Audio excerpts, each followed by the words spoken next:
Hello students, O2IS academy की D raw series में आपका बहुत बहुत स्वागत है। जैसा कि आप जानते हैं, हम आने वाले HAS एग्ज़ाम के लिए यहाँ पे प्रेपरेशन कर रहे हैं इस सीरीज़ के अंदर, और इसके अंदर हम पिछले एक साल के करंट अफेयर्स को कवर कर रहे हैं। तो यहाँ पे हमने बहुत सारे सब्जेक्ट्स को ऑलरेडी कवर कर लिया है। जिसने नहीं देखा है वो जाकर देख सकते हैं। तो आज हम जो शुरू करने वाले हैं दैट इज़ पिछले एक साल में जितने भी समिट्स एंड कॉन्फ्रेंसेज न्यूज़ में थी उसके बारे में देखेंगे, और ये जो है कुछ लेक्चर्स के अंदर कवर हो जाएगा। तो शुरू करने से पहले अगर आपको इस वीडियो की PDF चाहिए तो आप हमारी O2IS एकेडमी की ऐप को जाकर डाउनलोड कर सकते हैं। वहाँ पर आपको HPS प्रीलिम्स टेस्ट सीरीज़ 2022 के नाम से एक कोर्स मिल जाएगा, जिसके कंटेंट सेक्शन में आपको फ्री रिसोर्सेज के अंदर सारी की सारी PDFs मिल जाएगी। आप उसको वहाँ पर डाउनलोड करके रिवाइज कर सकते हैं। इसके अलावा हमने HAS का फाउंडेशन बैच को भी लॉन्च किया है। तो जो भी बच्चे आने वाले HAS एग्ज़ाम के लिए प्रेपरेशन करना चाहते हैं तो वो इस बैच को जाकर अवेल कर सकते हैं, जिसके अंदर हम अलग अलग सब्जेक्ट्स को कवर करवाएंगे, और इसके अलावा यहाँ पर स्टेट स्पेसिफिक जो GK है उसको भी कवर करवाया जाएगा। तो शुरू करते हैं आज की सबसे पहली न्यूज़ से। जो सबसे पहली आपकी न्यूज़ है समिट्स एंड कॉन्फ्रेंसेज से related, that is related to United Nation Security Council. तो आपको पता ही होगा, यूनाइटेड नेशन सिक्योरिटी काउंसिल की जो प्रेसिडेंसी है वो हर मंथ चेंज होती रहती है। तो 2021 के अगस्त के मंथ में उनकी जो प्रेसिडेंटशिप है वो हमारे पास थी, और ये अब तक की हमारे पास सबसे पहली प्रेसिडेंटशिप है। इवन हमारे जो प्राइम मिनिस्टर नरेंद्र मोदी जी हैं उनके अंडर भी ये सबसे पहली प्रेसिडेंटशिप है। अगर मैं बात करूं कि क्या इंडिया जो है वो यूनाइटेड नेशन सिक्योरिटी काउंसिल का मेंबर है, तो यहाँ पर इंडिया जो है वो नॉन परमानेंट मेंबर्स में आता है। ठीक है, नॉन परमानेंट मेंबर्स की इन्होंने अभी जो इंडिया का टेन्योर है वो अभी रिसेंटली ही शुरू हुआ है, जो कि जनवरी 2021 के अंदर शुरू हुआ था। दैट मीन्स 2 सालों के लिए जो यूनाइटेड नेशन सिक्योरिटी काउंसिल की जो मेंबरशिप है वो इंडिया के पास रहने वाली है। अगर मैं इसी के ही बेसिक्स के बारे में बात करूं तो जैसा कि आपको पता है, यूनाइटेड नेशन के 6 ऑर्गन्स हैं, जिसमें से एक सिक्योरिटी काउंसिल भी है। अब इसकी सिक्योरिटी काउंसिल के अंदर टोटल 15 मेंबर्स होते हैं, जिसमें से 5 जो हैं वो परमानेंट मेंबर होते हैं, और 10 जो हैं वो नॉन परमानेंट मेंबर्स होते हैं। इन 5 परमानेंट मेंबर्स के पास वीटो पावर होती है। दैट मीन्स अगर कोई भी चीज़ यूनाइटेड नेशन सिक्योरिटी काउंसिल के अंदर पास करनी हो, तो अगर इन 5 के 5 मेंबर्स में से अगर किसी ने वीटो कर लिया है तो वो चीज़ पास नहीं मानी जाती। और वो 5 मेंबर्स कौन कौन से हैं? चाइना हो गया, फ्रांस हो गया, रशिया हो गया, UK हो गया एंड यूनाइटेड स्टेट्स हो गया। दैट मीन्स हमारा जो इंडिया है वो अभी जो 10 नॉन परमानेंट मेंबर्स है उनकी लिस्ट में आता है। तो अगर मैं 10 नॉन परमानेंट मेंबर्स की यहाँ पर बात करूँ तो हर 2 साल बाद 5 मेंबर्स को यहाँ पर इलेक्ट किया जाता है। और वो 5 मेंबर्स कौन इलेक्ट करता है? यूनाइटेड नेशन जनरल असेंबली, जो कि यूनाइटेड नेशन का एक और ऑर्गन है, जिसको हम वर्ल्ड पार्लियामेंट भी कहते हैं। अगर मैं बात करूं कि यूनाइटेड नेशन सिक्योरिटी काउंसिल का काम होता क्या है, तो हमारे जितने भी अभी ग्लोबल इश्यूज चल रहे हैं उसमें उसको एक तरह से डील करने के लिए, या फिर इंटरनेशनल सिक्योरिटी और पीस को बनाए रखने के लिए ये जो यूनाइटेड नेशन सिक्योरिटी काउंसिल है वो काम करते हैं। नेक्स्ट हम बात कर लेते हैं वर्ल्ड इकोनॉमिक फोरम की सस्टेनेबल डेवलपमेंट इम्पैक्ट समिट। आपने याद रखना है कि लास्ट क्लास में मैंने आपको एक वर्ल्ड सस्टेनेबल समिट जो है उसके बारे में पढ़ाया था। वो जो समिट है वो टीरी इंस्टीट्यूट ऑर्गेनाइज करता है। ठीक है, टीरी इंस्टीट्यूट ऑर्गेनाइज करता है। लेकिन यहाँ पर जो सस्टेनेबल डेवलपमेंट इम्पैक्ट समिट है ये वर्ल्ड इकोनॉमिक फोरम जो है वो ऑर्गेनाइज करते हैं। अगर मैं बात करूँ कि इस समिट में होता क्या है, तो अगेन जितनी भी हमारी इकोनॉमिक ग्रोथ है उसको सस्टेनेबल इशूज़ के साथ, सस्टेनेबल डेवलपमेंट के साथ लेकर चलना पड़ता है। सस्टेनेबल डेवलपमेंट का मतलब यहाँ पर ये है कि अगर नया कोई भी प्रोजेक्ट आया है उसके अंदर इन्वायरमेंट का भी उतना ही ध्यान रखा जाएगा। ठीक है, तो इसके रिगार्डिंग ये जो समिट्स हैं इसको ऑर्गेनाइज करवाया जाता है।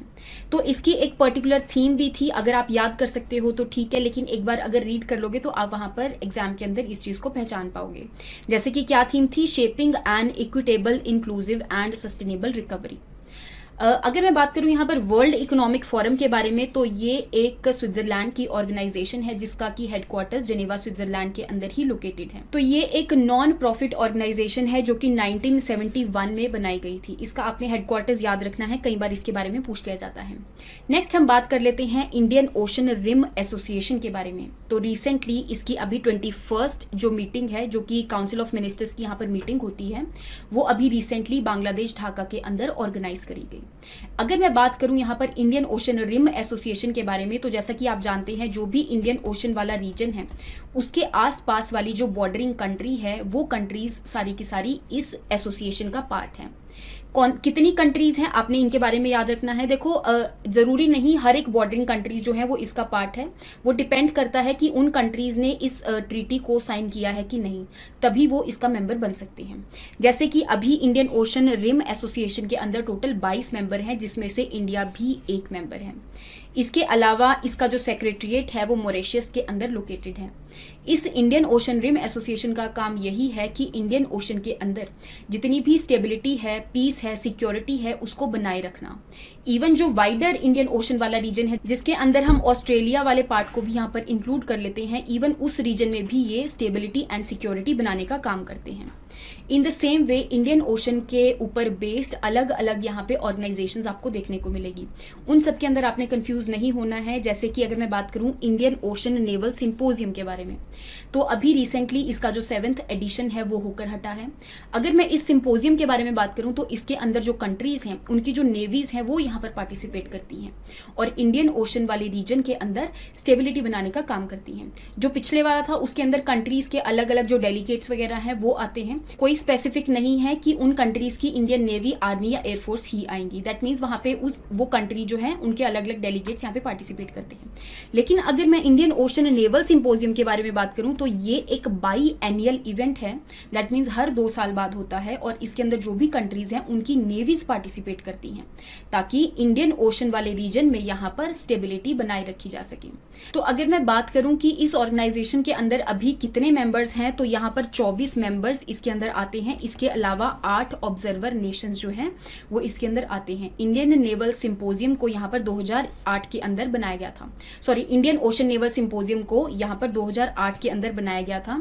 और जैसा कि यहाँ पे इंडियन नेवीज वगैरह पार्टिसिपेट करते हैं, तो यहाँ पे जितने भी नेचुरल डिजास्टर्स होते हैं जैसे कि सुनामी हो गया है ना, फ्लड्स वगैरह आती हैं, तो वहाँ पे ह्यूमन असिस्टेंस भी प्रोवाइड करने का ये काम करते हैं। तो इस चीज़ के बारे में आपने याद रखना है। इन द सेम वे एक और ऑर्गेनाइजेशन है जो कि इंडियन ओशन के ऊपर बेस्ड है, जिसका नाम है इंडियन ओशन कमीशन। तो ये भी एक इंटर गवर्नमेंटल ऑर्गेनाइजेशन है जो कि 1984 में बनाई गई थी। लेकिन इस ऑर्गेनाइजेशन के अंदर इंडियन ओशन वाले रीजन के सारे मेंबर्स यहाँ पर इंक्लूडेड नहीं हैं। सिर्फ जो आपका वेस्टर्न इंडियन ओशन वाला रीजन है उसमें कुछ जो आइलैंड कंट्रीज हैं वो इसका मेंबर्स हैं। कौन कौन सी आइलैंड कंट्री, जैसे सेशल्स हो गया, कमोरोस हो गया, रीयूनियन आइलैंड हो गया जो कि फ्रांस का है, मॉरिशस हो गया, मेडागास्कर हो गया, ये पांचों की 5 जो कंट्रीज हैं वो इंडियन ओशन कमीशन का मेंबर है। तो आपने ध्यान रखना है कि इंडिया इसका मेंबर नहीं है। इससे पहले जो 2 ऑर्गेनाइजेशन हमने पढ़ी हैं उन दोनों का इंडिया मेंबर है। ठीक है, आपने इन चीज़ों के बारे में याद रखना है। नेक्स्ट हम बात कर लेते हैं कि 3rd गोवा मैरीटाइम कॉन्क्लेव को अभी ऑर्गेनाइज किया गया था। अगेन इसके अंदर कुछ जो इंडियन ओशन रीजन की जो कंट्रीज़ हैं उन्होंने पार्टिसिपेट किया और इस इवेंट को हमारी जो इंडियन नेवी है वो ऑर्गेनाइज करती है। अगेन इसका काम भी वही है कि इंडियन ओशन वाले रीजन में यहाँ पे पीस सिक्योरिटी को बनाए रखना। तो यहाँ पे पीस और सिक्योरिटी को बनाए रखने का काम जो है वो गोवा मैरीटाइम कॉन्क्लेव का है। नेक्स्ट हम बात कर लेते हैं क्वाड समिट के बारे में। तो अभी रिसेंटली अगर मैं बात करूं तो पिछले ही महीने क्वाड की यहाँ पे टोक्यो जापान के अंदर समिट जो है वो ऑर्गेनाइज करी गई थी। लेकिन इससे पहले भी पूरा 1 साल क्वाड जो है वो न्यूज़ में था। ठीक है, इससे पहले भी इनकी एक वर्चुअल समिट हुई थी जो कि USA ने होस्ट करी थी। अगर मैं यहाँ पर क्वाड के बारे में बात करूँ, दैट इज़ 4 नेशंस का ये एक ग्रुप है जिसके अंदर कौन कौन से नेशंस आते हैं आपने उसके बारे में याद रखना है। That is India, Australia, USA and Japan. तो 2007 के अंदर जो जापानीज प्राइम मिनिस्टर हैं उन्होंने इस आइडिया को एक तरह से बोला था कि भाई हाँ, यहाँ पे इन 4 कंट्रीज़ को एक साथ मिलकर क्वाड ग्रुप को बनाना चाहिए। लेकिन उसके बाद जो ऑस्ट्रेलिया है वो इससे बाहर निकल गया और धीरे धीरे ऑस्ट्रेलिया दोबारा से कभी आता था कभी जाता था और अल्टीमेटली 2017 के अंदर ऑस्ट्रेलिया जो है इस ऑर्गेनाइजेशन के अंदर आ गया। इसके अलावा इस ऑर्गेनाइजेशन के अंदर जो कंट्रीज लाई करती हैं वो एक एक्सरसाइज भी कंडक्ट करती हैं जिसको हम कहते हैं मालाबार एक्सरसाइज। इस मालाबार नेवल एक्सरसाइज के अंदर इन 4 कंट्रीज की जो नेवीज हैं वो पार्टिसिपेट करती हैं। तो अगर मैं क्वाड ग्रुप का क्या पर्पस है उसके बारे में बात करूं तो वो इंडो पैसिफिक रीजन के अंदर स्टेबिलिटी बनाने का काम करते हैं। क्योंकि जैसा कि आपको पता है कि साउथ चाइना सी के अंदर जो चाइना है अपनी डोमिनेंस दिखाता है और अलग अलग चीज़ों में यहाँ पे डोमिनेंस दिखाता है, तो उस चीज़ को काउंटर इंटरैक्ट करने के लिए ये चारों की चार कंट्रीज जो हैं वो एक दूसरे के साथ मिलकर आई और इन्होंने इस ऑर्गेनाइजेशन को बना दिया। नेक्स्ट हम बात करते हैं डेफ कनेक्ट 2.0 के बारे में, जो कि न्यू दिल्ली के अंदर कंडक्ट करवाया गया। ठीक है, ये एक पर्टिकुलर ऑर्गेनाइजेशन ने करवाया, जैसे कि हमारी मिनिस्ट्री ऑफ डिफेंस के अंदर अलग अलग डिपार्टमेंट्स हैं and even defence innovation organisation जो है इन्होंने मिलकर इसको कंडक्ट करवाया। इस डिफेंस कनेक्ट 2.0 का काम ये है कि हमारे जो डिफेंस सेक्टर है उसके अंदर इनोवेशन और नई नई टेक्नोलॉजीज लाने के लिए, ताकि हमारा जो इंडिया है वो सेल्फ रिलायंट हो जाए। जैसा कि आपको पता है कि हमारा जो इंडिया है बाहर से बहुत ज़्यादा आर्म्स का इंपोर्ट करता है, तो उन चीज़ों को कम करने के लिए यहाँ पे अलग अलग इनोवेशन के यहाँ पे अलग अलग जो कॉन्फ्रेंसेस वगैरह हैं उनको ऑर्गेनाइज किया जाता है। तो इस डेफ कनेक्ट 2.0 के टाइम पे यहाँ पे अलग अलग इनिशिएटिव्स को लॉन्च किया गया। जैसे कि एक इनिशिएटिव था कि innovation for defence excellent prime. तो IDX प्राइम का काम ये है कि जो डिफेंस सेक्टर में नए नए स्टार्टअप्स आ रहे हैं उनको यहाँ पे फाइनेंशियल सपोर्ट प्रोवाइड करने के लिए इस इनिशिएटिव को लॉन्च किया गया था। इन द सेम वे एक है आपका initiative defence India startup challenge, क्योंकि रिसेंटली इसका जो 6th एडिशन है वो यहाँ पर ऑर्गेनाइज किया गया था, इसीलिए इसको डिस्क 6 भी कह रहे हैं। इसका काम भी यही है कि डिफेंस सेक्टर के अंदर सेल्फ रिलायंस को अचीव करना। और यहाँ पे इसका काम जैसे जो पुरानी वाली मैंने IDX प्राइम बताया आपको, जिसके अंदर फाइनेंशियल सपोर्ट प्रोवाइड करी जाएगी, इसके अंदर स्टार्टअप्स जो हैं वो यहाँ पर पार्टिसिपेट करेंगे और नए नए आइडियाज़ और जो नई नई टेक्नोलॉजीज वो डेवलप कर रहे हैं उनके बारे में बताएंगे। In the same way innovate for defence internship के अंदर जो हायर एजुकेशन इंस्टीट्यूट्स हैं उनके जो यहाँ पर बच्चे हैं वो इसके अंदर पार्टिसिपेट करेंगे और जितने भी नए नए इनोवेटिव तरीके हैं, टेक्नोलॉजी के नए नए तरीके हैं, ताकि हमारा जो इंडिया है वो डिफेंस सेक्टर के अंदर सेल्फ रिलायंट हो सके, उस चीज़ के लिए यहाँ पर नए नए आइडियाज़ जो हैं वो बताएंगे। नेक्स्ट हम बात कर लेते हैं कि recently 7th edition of Raisina dialogue जो है वो कंडक्ट करवाया गया। अगर मैं बात करूं कि रायसीना डायलॉग है क्या, तो सबसे पहले सिंगापुर का एक शंग्रीला डायलॉग होता था जिसके अंदर अलग अलग कंट्रीज़ के जो मिनिस्टर्स हैं वो यहाँ पर आकर इस शंग्रीला डायलॉग में पार्टिसिपेट करते थे। ठीक है, इन द सेम वे उसी के बेस पे यहाँ पर इंडिया ने भी एक रायसीना डायलॉग रख दिया जो कि न्यू दिल्ली के अंदर कंडक्ट करवाया जाता है। सबसे पहले जो रायसीना डायलॉग है वो 2016 के अंदर कंडक्ट करवाया गया और अभी 2022 के अंदर इसका 7th एडिशन था। तो आपने इसके एडिशन का नंबर भी याद रखना है क्योंकि एक रिसेंटली एक एग्जाम में ये पूछा गया है। तो अगर मैं बात करूं कि ये जो रायसीना डायलॉग है उसको कौन ऑर्गेनाइज करता है, तो हमारी मिनिस्ट्री ऑफ एक्सटर्नल अफेयर जो है वो एक ऑर्गेनाइजेशन के साथ मिलकर, जिसका नाम है ऑब्जर्वर रिसर्च फाउंडेशन, इसके साथ मिलकर इस डायलॉग को ऑर्गेनाइज करते हैं। एक पर्टिकुलर थीम भी होती है हर साल की, जैसे 2022 वाली जो थीम है that is Terra Nova impassioned impatient and imperilled, ये इसकी थीम है, आपने इसके बारे में याद रखना है। नेक्स्ट हम बात कर लेते हैं सीका कॉन्फ्रेंस के बारे में। तो रिसेंटली हमारे जो एक्सटर्नल अफेयर मिनिस्टर हैं उन्होंने सीका कॉन्फ्रेंस के अंदर पार्टिसिपेट किया था जो कि वर्चुअली ऑर्गेनाइज करी गई थी। और ये किसने ऑर्गेनाइज की थी? कजाकिस्तान ने ऑर्गेनाइज करी थी, क्योंकि रिसेंटली इसकी जो चेयरमैनशिप है वो कजाकिस्तान के पास ही है। अगर मैं यहाँ पर सीका के बारे में बात करूँ तो सबसे पहली बात तो इसकी फुल फॉर्म के बारे में आपको पता होना चाहिए, that is conference on interaction and confidence building measures. तो हमारा जो एशिया वाला रीजन है उसके अंदर जो कंट्रीज़ हैं उनके अंदर इंटरैक्शन करवाने के लिए और एक तरह से कॉन्फिडेंस बिल्ड करने के लिए इस कॉन्फ्रेंस को ऑर्गेनाइज किया जाता है। सबसे पहले इसका जो आइडिया है वो कजाकिस्तान के जो प्रेसिडेंट हैं उन्होंने ही दिया था 1992 के अंदर।